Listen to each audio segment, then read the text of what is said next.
For appropriation जाता है। तो जो नाइट्रोजन, फास्फोरस और पोटास, इसके जस्ट पहले जो टॉपिक था हम लोगों का, यहाँ पे हम लोग का टॉपिक ये था पीएच। मैं एक दो मिनट का समय लूंगा, अगर हो सके तो पीछे वाला स्लाइड कर दिया, पीएच का स्लाइड कर दिया। देखिए एक्चुअल में जो सर ने कहा कि जो पीएच है, अभी सर ने पूछा था कि जो पीएच के बारे में, तो पीएच इतना ज्यादा इंपॉर्टेंट है, पीएच इतना ज्यादा इंपॉर्टेंट है कि आप अभी अंदाजा लगा सकते हैं जो मैं उसके बारे में बता रहा हूँ। पीएच करने का मतलब ये है कि 7 पीएच यानी कि 7 पीएच जो होता है वो हमारे किसी भी प्रोडक्शन के लिए, जैसे धान है, गेहूं है, मक्का है, किसी भी प्रोडक्ट को आप अगर बढ़ाना चाहते हैं, उसके प्रोडक्शन बढ़ाना चाहते हैं, तो उसके पीएच को 7 होना बहुत आवश्यक है। यानी कि मिट्टी में जो उदासीनता होना चाहिए, यानी कि मिट्टी में जो अम्लीयता और क्षारीयता के बीच में जो बात होती है, उसको पीएच 7 बोलते हैं। ठीक है, तो ये पीएच 7 भाई क्या ऐसे तोप है भाई कि हमारे सॉइल में या हमारे मिट्टी में पीएच 7 हो जाएगा तो हमारा प्रोडक्शन बढ़ जाएगा? सीधी सी बात है।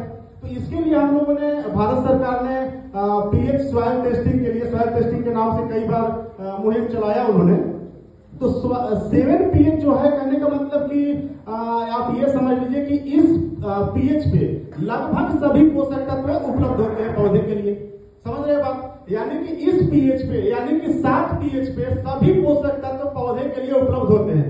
जैसे बहुत सारे ऐसे पोषक तत्व होते हैं जो एल्कली सॉइल में पाए जाते हैं, बहुत सारे ऐसे होते हैं जो क्षारीय मृदा में पाए जाते हैं, बहुत ऐसे होंगे जो अम्लीय मृदा में पाए जाएंगे। लेकिन 7 पीएच ऐसा होता है जहां पे मैक्सिमम न्यूट्रिएंट पाए जाते हैं। वहां पे आपको मैं एक जानकारी के लिए बता दूं कि लगभग सभी पौधों के लिए 17 आवश्यक पोषक तत्व चाहिए होता है उसके ग्रोथ एंड डेवलपमेंट के लिए।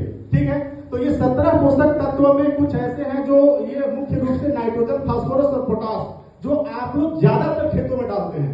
अब दिक्कत की क्या बात है, जैसे हम लोगों को, जैसे अगर हमें अभी यूरिया का जो मारामारी चल रहा था, तो हम लोग कुछ भी होता है तो अच्छा चलो भाई यूरिया डालो।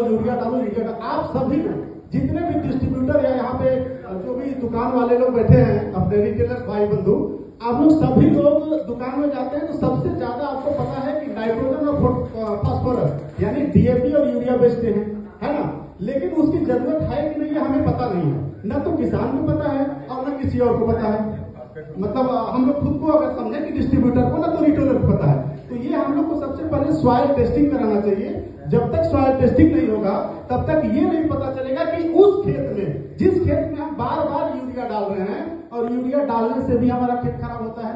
आप अगर भरोसा नहीं है तो आप एक मुट्ठी किसी पौधे के नीचे आप यूरिया रख दीजिए, वो पौधा अगला सुबह नहीं देखेगा, तो खत्म हो जाएगा।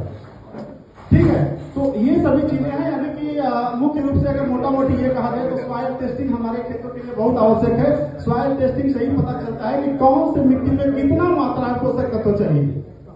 चलिए, थैंक यू वेरी मच। अभी बहुत बोलेंगे।